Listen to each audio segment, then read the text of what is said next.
Well, I'll break into rich people's homes.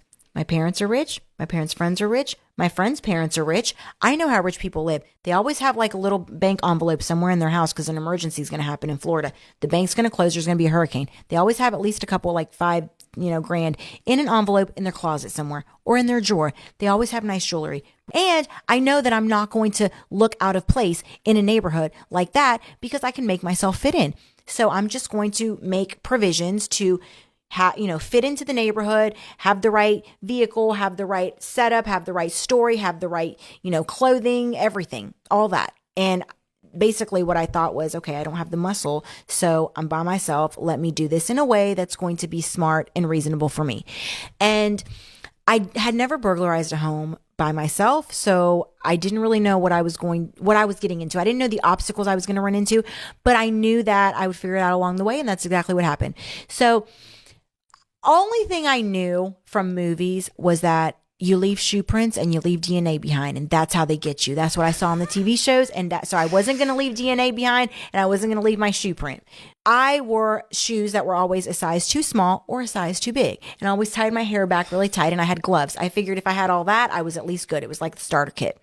I ended up eventually getting like a little tool set that had like a cutter. It didn't cut glass, but people would be surprised that in Florida, a lot of windows, they're not like reinforced. They're not strong. They're like single pane windows. Right.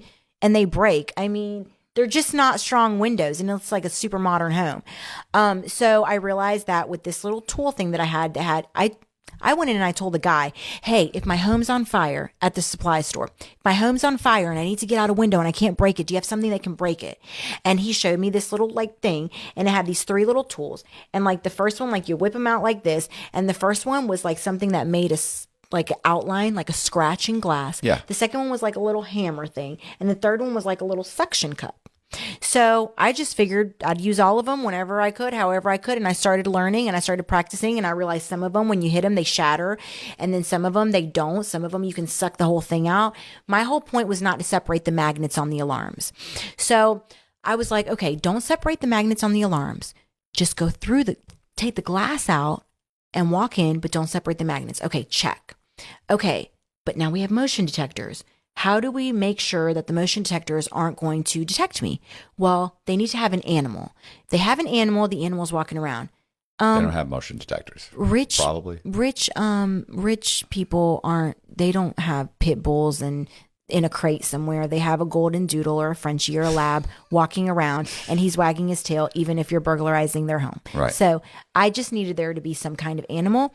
And then I knew that the motion detectors would be off. I knew that because I grew up with golden retrievers, and my mom would always make it a point to turn off. A point to turn. My mom would always make it a point to turn the sensors off in those zones so Indy could walk around. Right. So, okay, animal, check. How am I going to know if there's an animal? Okay, look for things. Toys outside, little water bowl, look through a window.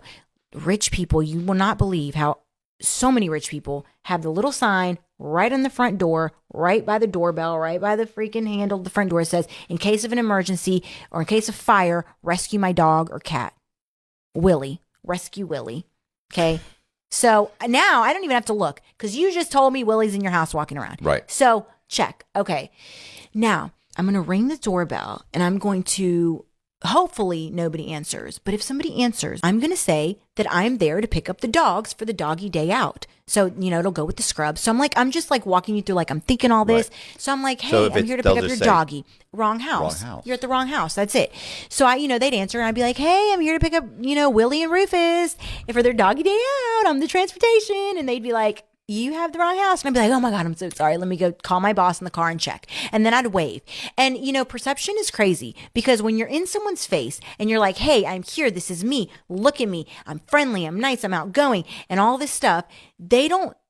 You doing something bad is the last thing on their mind. Right. Because everyone thinks a criminal is going to be hiding and sneaking and, doing all this creepy, shady shit. And so I tried to do the opposite. And so, if they didn't answer the door, now what am I going to do? I need to find one of those windows. But I would try to find homes that had like privacy fences or a lot of shrubbery and things like that, something that could hide me.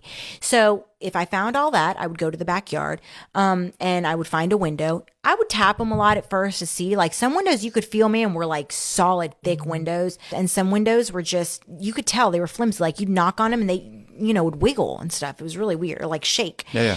So, I kind of try to feel which window and just, remember, hey, like, do not separate the magnets. So when I would find the window, I would knock some more. At this point, I'm still going around and I'm knocking on all these windows, like in the backyard, sliding glass door and everything, because I want to make sure, like, okay, maybe you were in the shower, maybe you had headphones on, maybe you just didn't hear me ringing the front doorbell. So I want to like knock some more, but now I have to have a different story, because if I'm in your backyard knocking for Willie and Rufus, that's just creep as hell. Why? This employee is way too determined to get these dogs, and it's weird. Right. So I can't be in your backyard looking for the dogs. Like, that's crazy.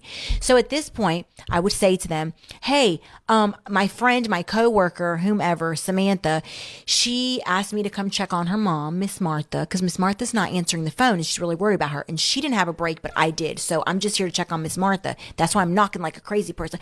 Miss Martha, Miss Martha, Right. And I'm saying this as I'm in the backyard, like, Miss Martha. And so, and I did run into people sometimes, and they would be like, oh, you have the wrong house. I'd be like, oh my God, I'm so sorry. Miss Martha, we got to find Miss Martha. You know what I mean? Like, got to find Miss Martha. So, and nobody's going to be upset or offended if you came looking for a dog and you were at the wrong house, or you came to do a welfare check on an elderly person and you had the wrong house. Right. It's not going to offend people, and it's not going to raise suspicion. So, I was good to go.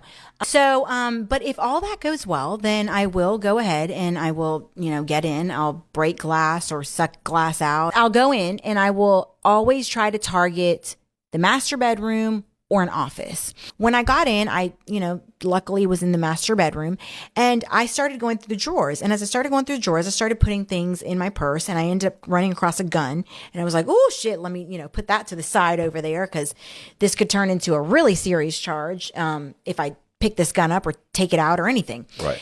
The difference between a burglary and an armed burglary is a difference between a first-degree felony and a second-degree felony, and a difference between life and like 10 years. So anyways, that's even if I take the gun out of the house with me and it's not mine. So I don't have to necessarily bring it. So I didn't want to touch it. I put it in the corner. But as I noticed that as I was like putting things in my purse, there was a lot going on in my purse. There was something really just going on with it. And I wanted that out of the way. So I looked down and it was my paperwork, my probation paperwork.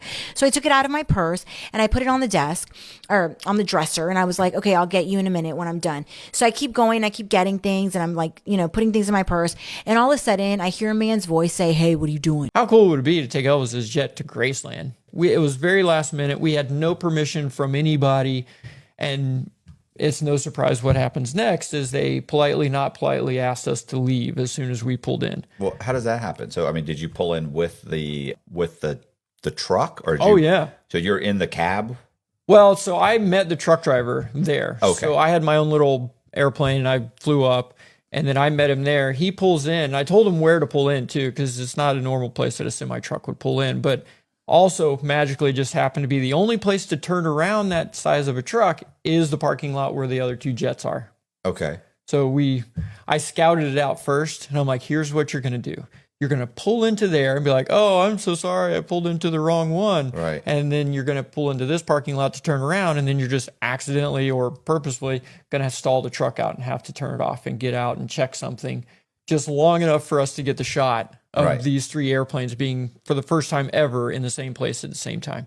And that's exactly what happened. And then as soon as we stopped it, they were looking at it, checking it out. And then the security people, they were kind of normal security people. They just, hey, okay, you got to be safe and got to get it out of here, whatever. Well, there was one guy in a white pickup truck, an older guy. He pulled up and he said, I know that jet, get it off of this property right now. Like, he was legitimately emotionally upset of even seeing that airplane. I'm like, what the heck is his deal? Like, why? I don't get it. Why is he so upset about this airplane being here? It's because of everything around the end of Elvis's life that this jet was all tied into.